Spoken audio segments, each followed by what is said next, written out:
AEW was on the air. I probably watched more of this episode of Dynamite than I usually watch. That doesn't necessarily mean that the show was great. It was just, I was more interested in the show than usual. And that's because every match seemed to have a purpose, and it seemed to be leading somewhere. Now, where exactly was it leading wasn't always my favorite idea, but it was going somewhere. And since I'm a person that is trying to follow your goddamn product, that helps. Let's get the blood and gut stuff out of the way first, and let's get the national title stuff out of the way first. National title. This makes no sense whatsoever. So, about 4 or 5 months ago, AEW took their international championship, which they introduced, I believe, in 2022 or 2023, and merged it with the Continental Championship, which they created in like 2023 or 2024. They merged those two titles together to create the Unified Championship. Since then, everything's been fine. They also said that neither the Continental title nor the International title has been invalidated, which means those belts technically still exist.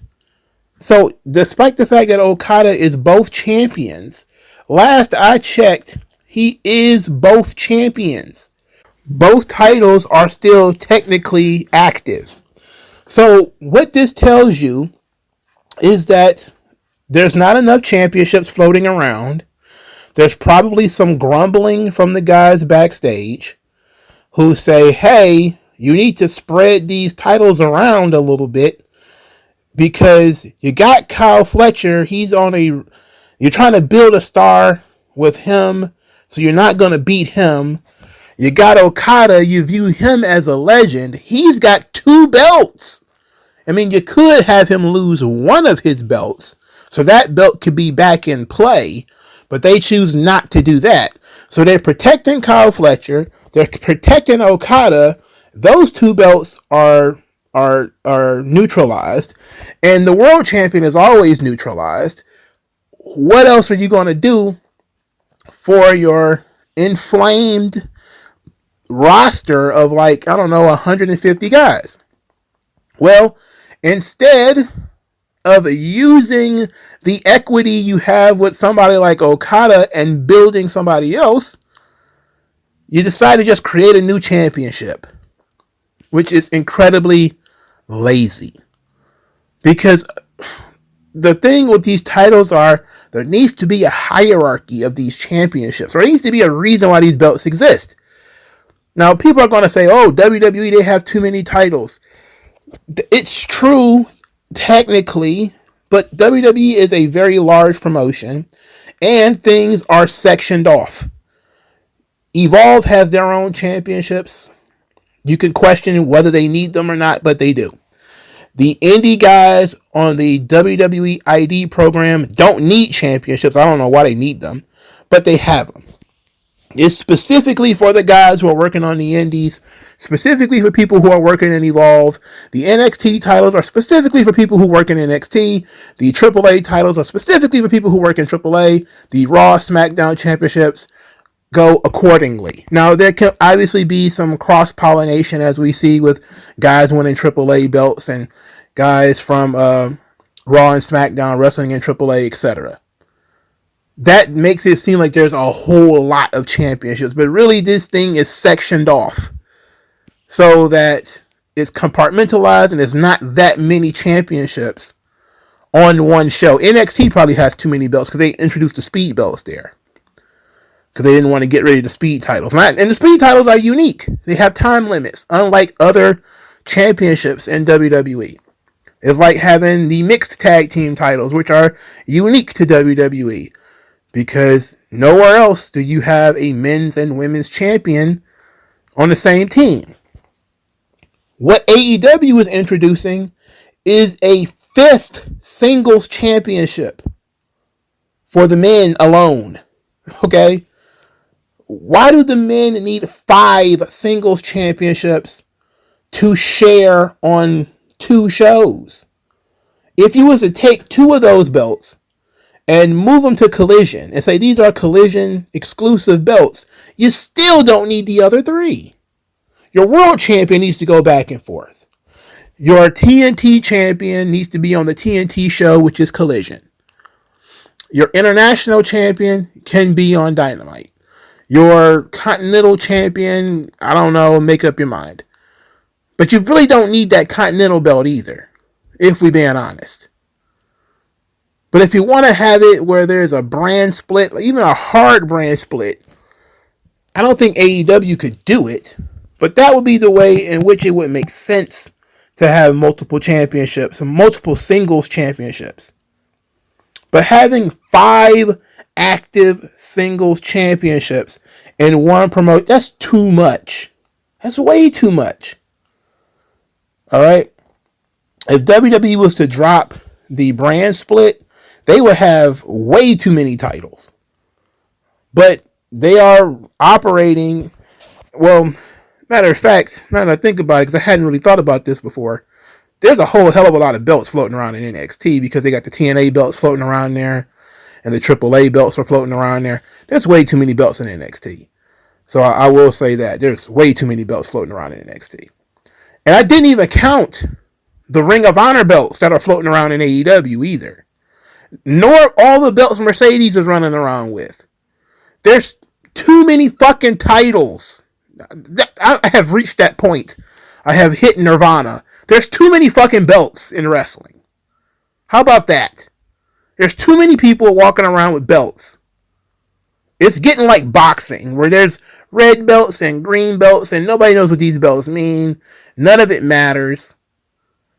Guys have belts because other guys refuse to fight them. This is all stupid. This is dumb. You could save yourself a whole lot of trouble and a whole lot of drama just by beating Okada and taking one of those belts from him. That's all you got to do. But that's not, he's one of the best in the world. So what? Stop being a mark. Beat the fucking guy. He's not drawing you any money. Beat somebody. Have Lashley beat him.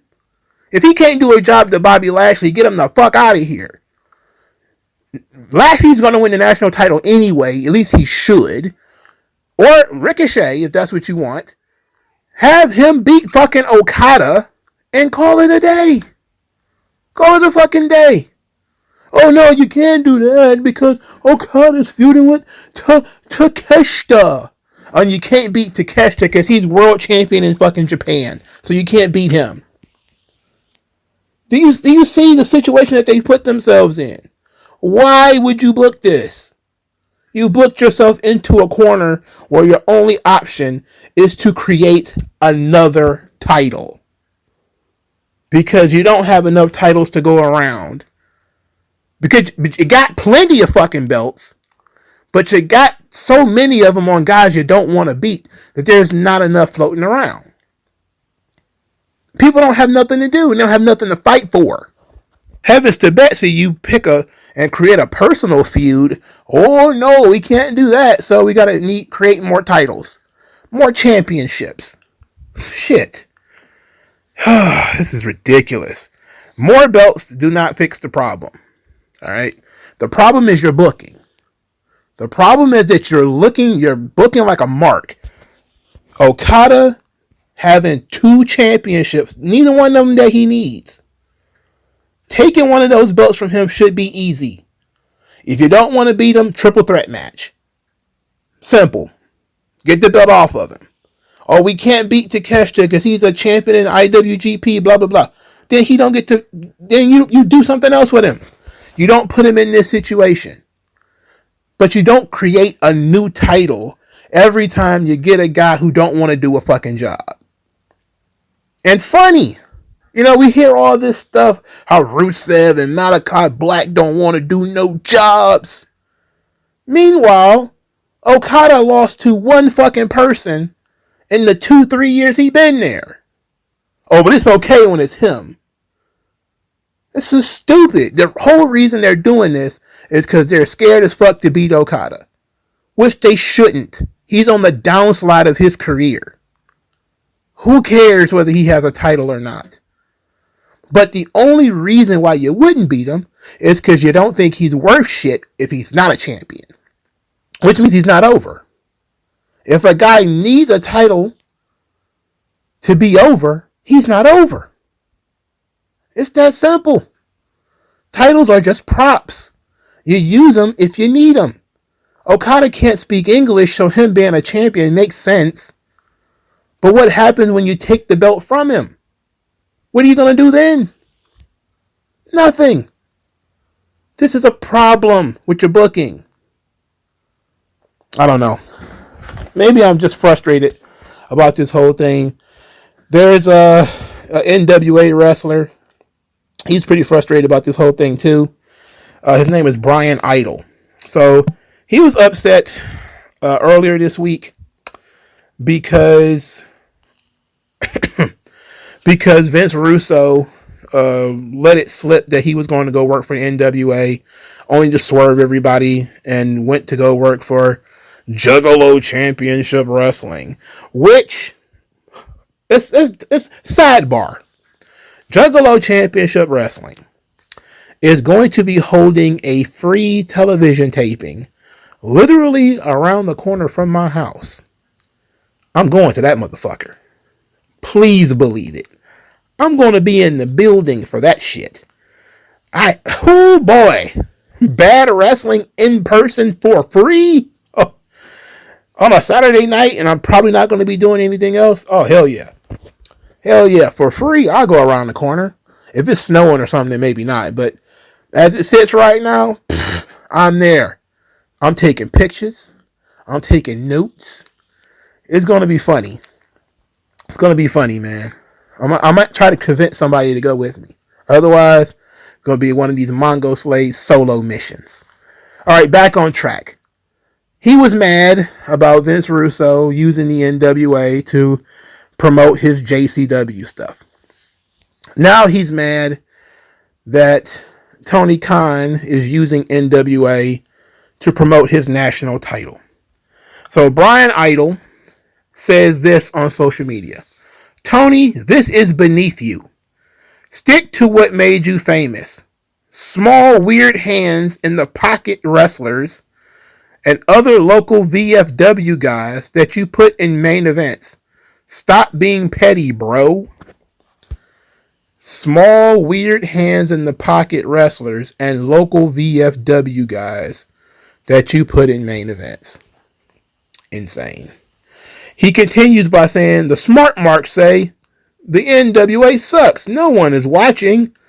The smart fed, we are going to have the NWA National Championship Tournament. What the fuck? There is only one NWA. Don't be fooled by imitators. Stick to hands in the pocket wrestling. That's what you did. That was original. Hilarious.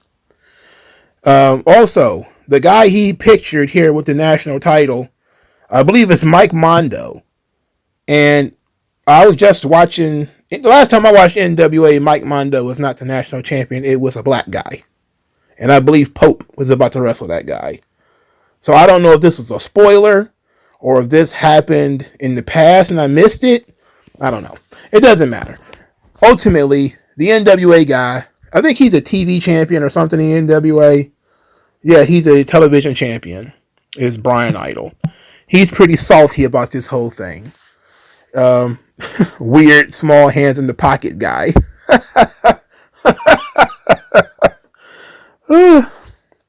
I'm entertained. But this is ridiculous. All right?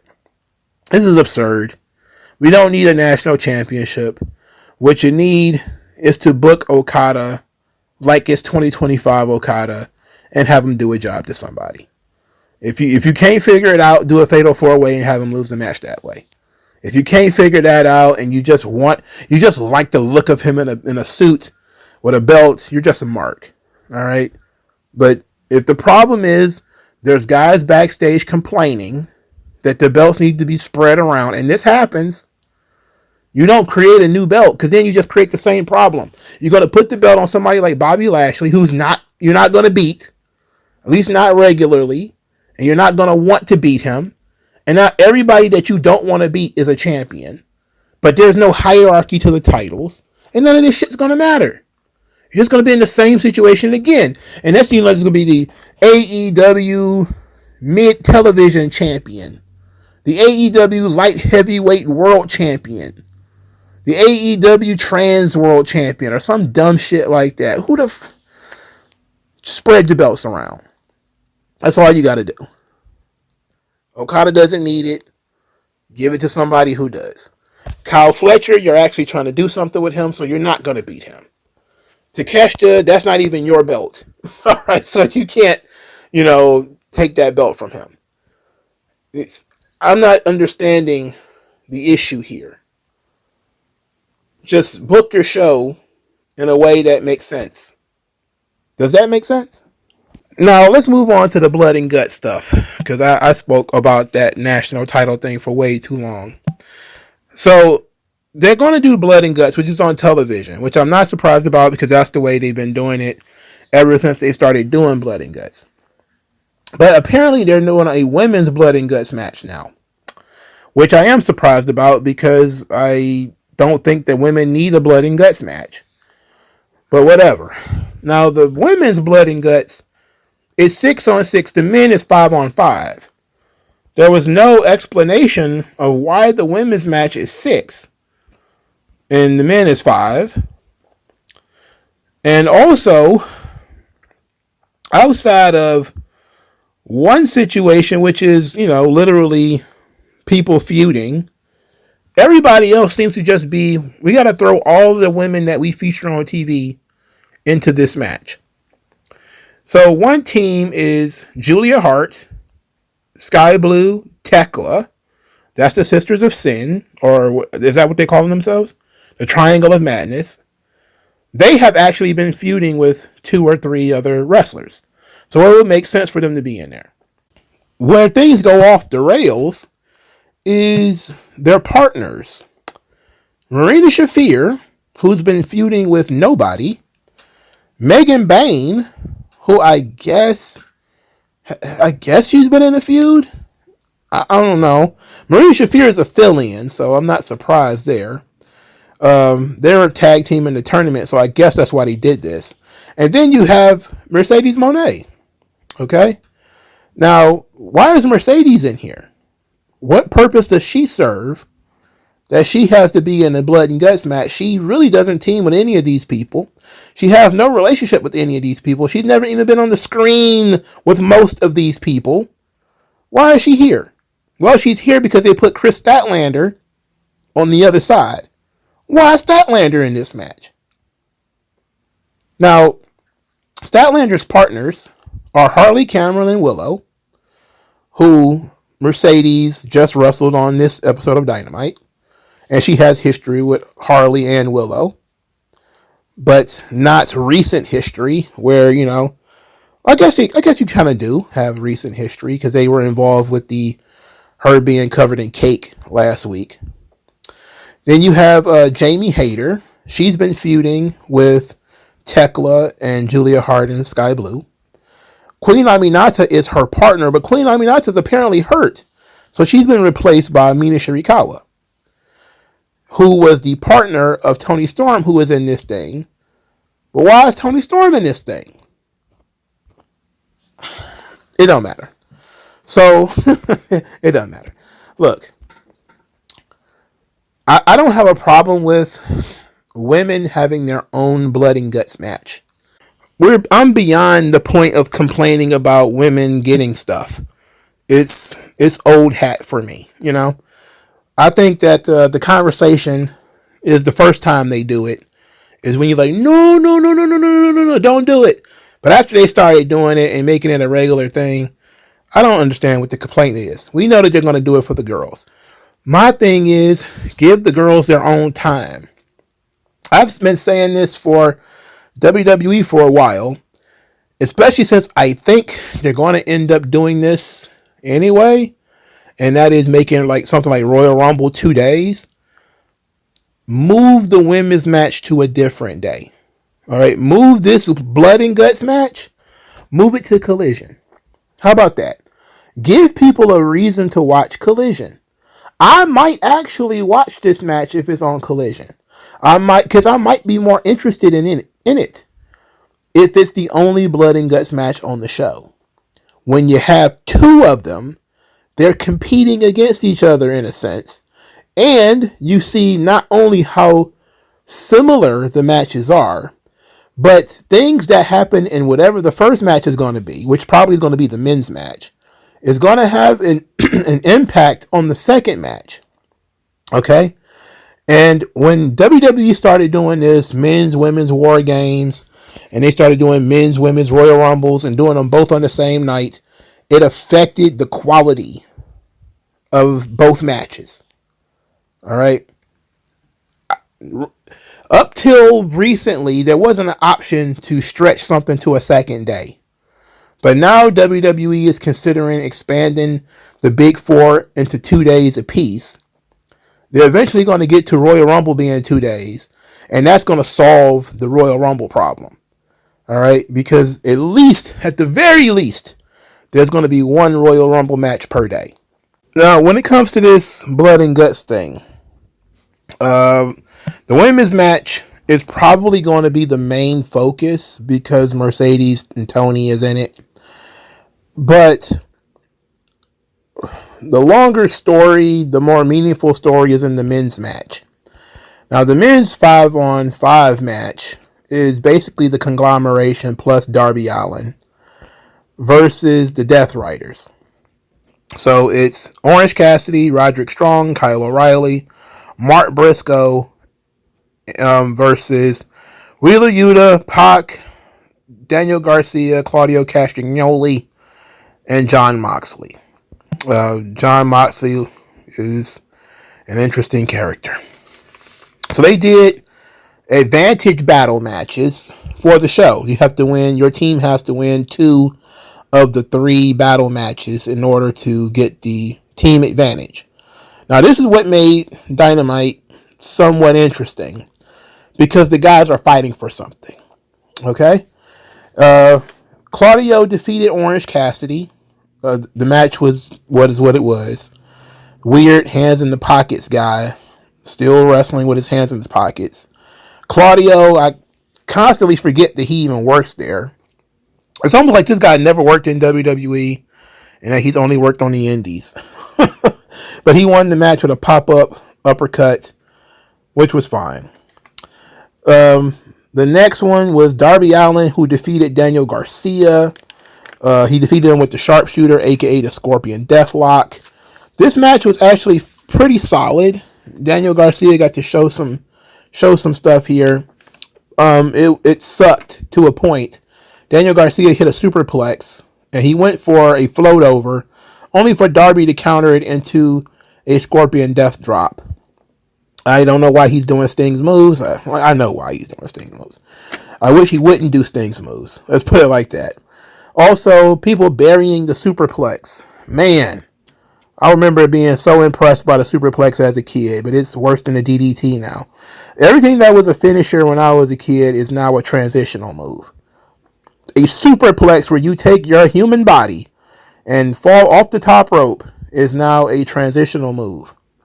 Ridiculous. Daniel Garcia drop kicked Darby Allin into the metal stairs. Nearly got a count out. Pac clotheslined him on the floor. Got another near count out. And of course, Darby still manages to win. Darby gets put in the sharpshooter by Daniel Garcia. He counters it, gets out of it, puts Daniel Garcia in it. Daniel Garcia taps out. Darby being indestructible is crazy. It's been like this for 5 years. I can't complain. It's pointless. But man, you drop kick some metal stairs into a small man's head and body. He really shouldn't get up. Of all the time for you to not do a disqualification. Seems goofy. Now, they did try to get people to watch Collision.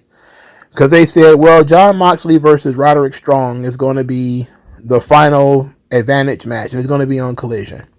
I don't care. I don't want to watch Roderick Strong. As a matter of fact, what offended me was They had the big brawl after the Darby Allin Daniel Garcia match. The Pac jumped in, and then Orange Cassidy and Wheeler Yuta, everybody started jumping in the ring. Eventually, the Death Riders got the upper hand. They stomped Kyle O'Reilly's leg, and they beat up everybody else. And then here comes Roderick Strong with his knees, like he's trying to jump knee everybody, and they ran like roaches when the lights come on. All these people ran like scared mice from Roderick Strong. What the hell are we doing here? What are we doing? What are we doing here, man? This is absurd. Okay, brother? This is absurd. Let's just move on. The women's advantage match was Megan Bayne versus Mina Shirakawa, with Timeless Toni Storm on commentary. Toni Storm being on commentary was interesting. She referred to Mina Shirakawa as her wife, and then told Excalibur that she wanted him to come and commentate on one of her orgies. I'm floored by the stuff she's allowed to say on television. But Mina being her wife was funny. I popped on that. Mina put up a decent fight before losing to Megan Bayne. Megan Bayne looked worse here than she ever looked before. I remember her being actually pretty decent. I've seen her in person when she wrestled around the corner from my house at Harpo's in Detroit. She worked for Game Changer Wrestling at the time. And I saw her live. I don't remember who she wrestled, but I remember her being better than she was here. Maybe it might have been a miscommunication with Mina Mellons, but I've seen Mina be better than this too. So it is what it is. Marina Shafir snuck up behind Toni Storm and choked her, which, she enjoyed, no doubt. That distracted Mina, leading to the Liger Bomb finish for Megan Bayne. I'm surprised the Liger Bomb wasn't kicked out of, considering they kick out of everything that was a finisher when I was a kid. Nice to see that the running Liger Bomb is actually protected. Go, girls. There's another brawl that breaks down here, except for Mercedes. She didn't get in the ring. Instead, she hung back and ended up getting attacked by Chris Statlander. Statlander also played a part in the women's tag team tournament match where Mercedes Moné and Athena lost to Willow Nightingale and Harley Cameron. And guess what? I like that they lost. I like this. The match was okay. Match was fine. Athena got to show off some stuff where she got to pick up Willow Nightingale, which is crazy because Willow Nightingale's got a lot of thunder, and she did a fall away slam Samoan drop thing to both of them. Statlander attacked Mercedes from behind or something for that effect. And Harley Cameron hit her finish on Athena to win the match. Harley Cameron pinned the Ring of Honor Women's World Champion. Athena only loses on this show. She comes on this show just to lose. You would think that Mercedes and Athena would be a super team, and they lost in the first fucking round. See how easy it is to just book somebody to lose, right? Athena's been champion for 900,000 days, but every time she comes on Dynamite, she loses. And it don't matter who she loses to, she just loses. And nobody seems to care. Nobody really thinks about it like, man, why is Athena being so protected in Ring of Honor?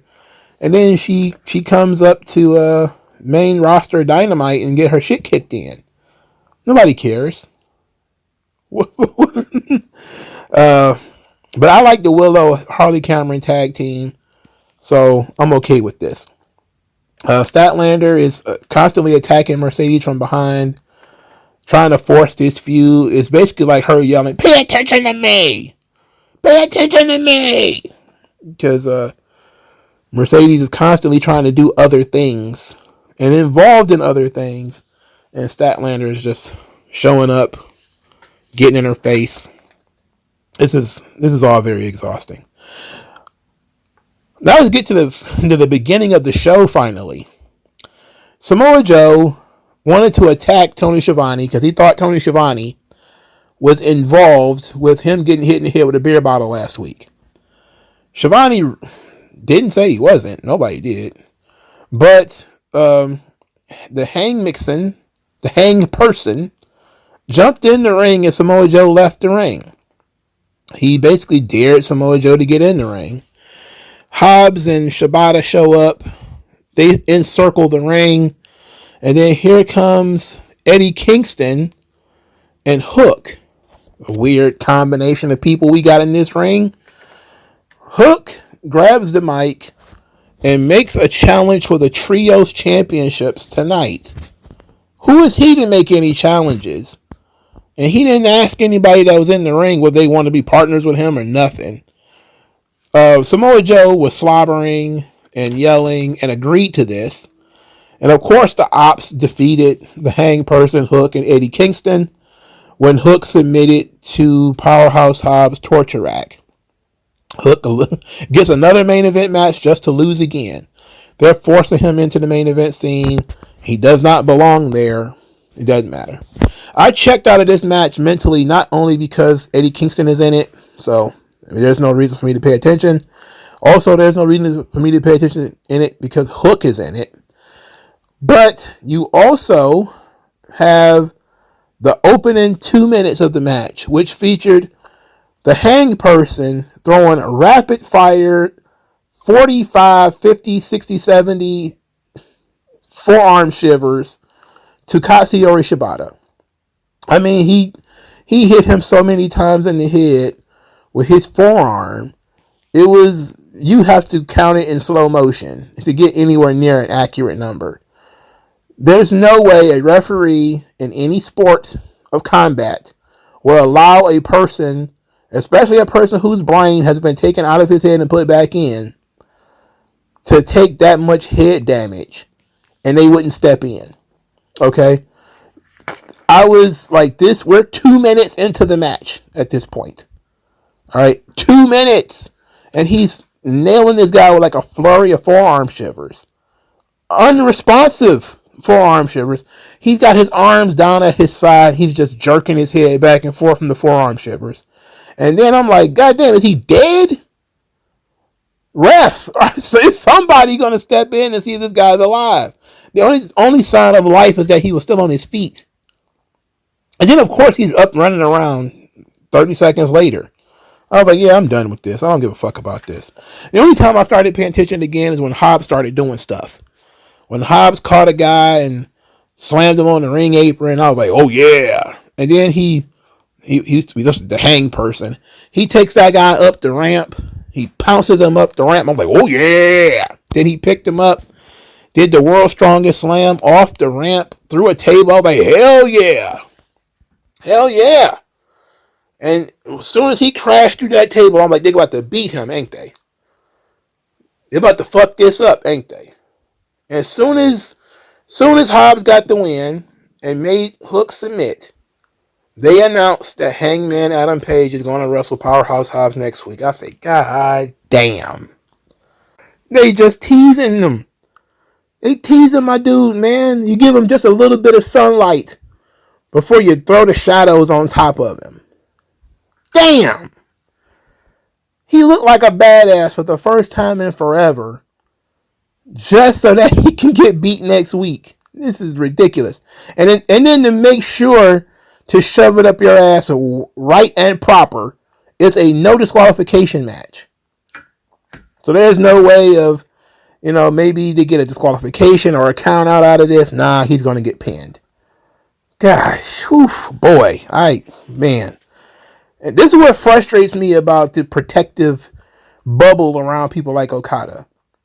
How does he get the protective bubble? He does fuck all anything. And he gets the protective bubble. Like Kyle Fletcher, I get it. He's a young guy. You want to make something out of him. Okada's shot. All right? He is... Never mind. Let's move on. Hobbs, should have left when you had the chance, brother.